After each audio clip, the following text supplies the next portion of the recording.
Hi everyone. McCartney Legacy Volume 1, a major new book about Paul McCartney, has just been announced with pre-order links and it's coming on November the 8th and I'm going to give you all the detail.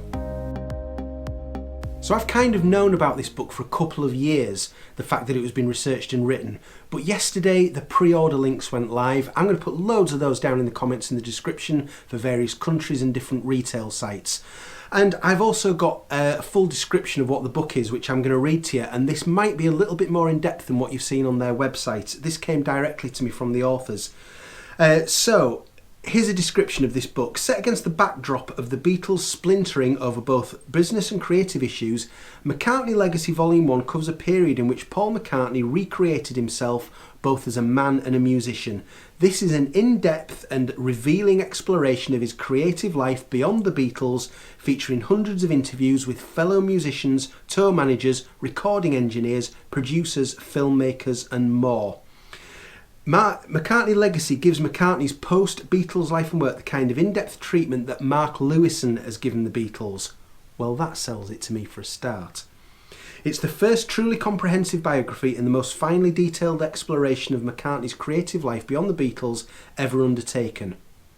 Now, you'll find that on their website, but I've got some more from them that I'm going to read to you in a moment.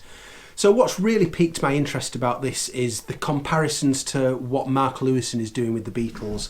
The amazing Tune In, which we've only had Volume 1 for, hoping that we'll get Volume 2 in the near future, though I suspect it's probably still a few years away.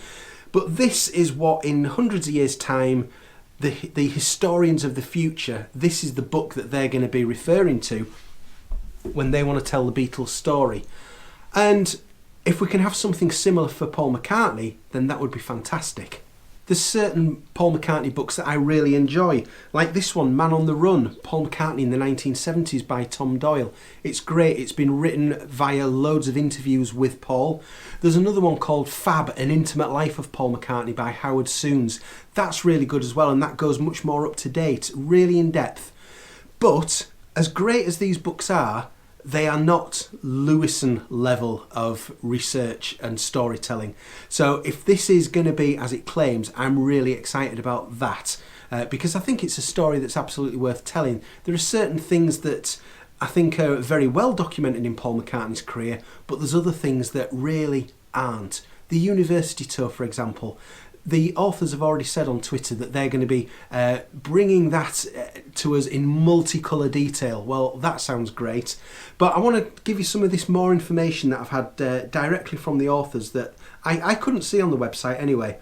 But it says, following nearly 10 years of research and interviews, our series will chronicle McCartney's post-Beatles life and music in unparalleled detail. Presented as an unfolding narrative, we explore the events that shaped Paul's solo music, on the road, in the studio and at home, offering a definitive timeline for the period 1969 to 73.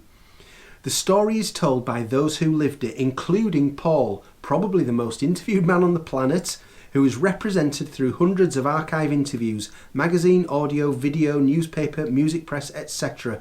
The series will shed fresh light on all aspects of Paul's life and music, explore his time in the studio and on the road like never before, and hopefully satisfy even the most well-read of McCartney fans. The book will also include a number of unpublished photographs, though this is not the main focus of our series.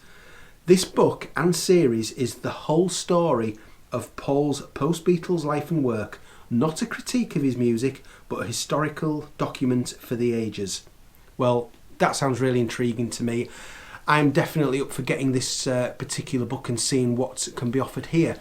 So the authors of this book are Alan Kozin and Adrian Sinclair.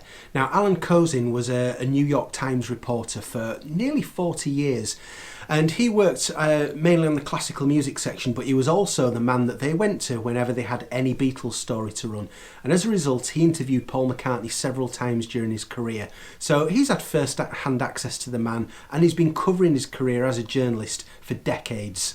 He's already an author of Beatles books. He wrote From the Cavern to the Rooftop in 1995 and How the Beatles' I Want to Hold Your Hand Changed Everything from 2013.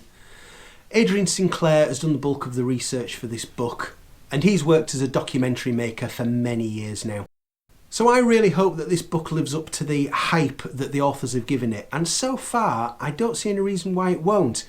Everything I've seen gives the impression that this could well be the most well-researched and most detailed book that we've seen on Paul McCartney's solo career ever, and I'm well up for that. So I'll certainly be returning to this story in November when the book's released. I would love to know whether you're planning on getting this book. Let me know down in the comments. But if you want to stick with me for all the Beatles news and releases, such as what's going to happen with Get Back on Blu-ray and DVD, because we don't quite know at the moment, what's going to happen with John Lennon sometime in New York City, or any releases that come out from Paul McCartney, including his 80th birthday celebrations. If you want to see all that, please subscribe to my channel, and I hope to see you again very soon. See you later. Bye-bye.